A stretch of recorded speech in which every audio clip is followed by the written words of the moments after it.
రాష్ట్ర ప్రభుత్వం చేపట్టిన జిల్లాల పునర్విభజనలో భాగంగా ఏర్పడిన కాకినాడ జిల్లాకు తొలి కలెక్టర్గా డాక్టర్ కృతికా శుక్లా సుమారు 2 సంవత్సరాల పాటు మంచి నాయకత్వ లక్షణంతో మానవతా సానుకూల దృక్పథంతో ఉత్తమ సేవలు అందించారని వక్తలు కొనియాడారు. కాకినాడ జిల్లా కలెక్టర్గా పనిచేస్తున్న డాక్టర్ కృతికా శుక్లా ప్రసూతి సెలవుపై వెళ్తున్న కారణంగా శుక్రవారం కాకినాడ కలెక్టరేట్లో ఆమెకు వీడ్కోలు సభ నిర్వహించారు. ఈ వీడ్కోలు సభకు ముఖ్య అతిథిగా జిల్లా ఎస్పీ ఎస్ సతీష్ కుమార్, అటవీ శాఖ అధికారి కె భరణి తదితరులు హాజరయ్యారు.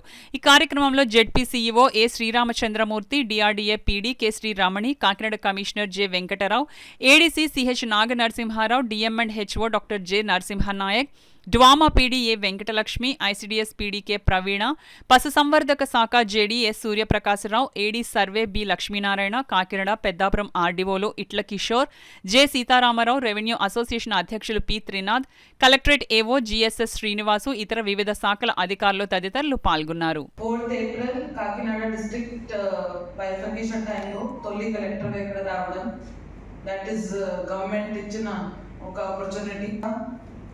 అన్ని డిపార్ట్మెంట్స్ తో రివ్యూ చేయడం, వాళ్ళ ఆఫీషియల్స్, అసలు ఐ షుడ్ సే ఈ డిస్ట్రిక్ట్ లో అడ్మినిస్ట్రేషన్ పరంగా officials have been there with me for last 2 years. అంటే చాలా తక్కువ మార్పులు చేతులు జరిగినాయి. మోస్ట్ ఆఫ్ ద ఆఫీషియల్స్ నేను ఎప్పుడు జాయిన్ అయ్యానో వాళ్ళు కూడా అప్పుడే జాయిన్ అయ్యారు బైఫర్కేషన్ తర్వాత, and they have continued over the last 2 years. So వాళ్ళ టీమ్స్, వాళ్ళ కింద స్థాయి అధికారులు అందరూ చాలా కాంపిటెంట్ టీమ్స్ ఇక్కడ ఉన్నారు, and not just competent, very humanitarian also.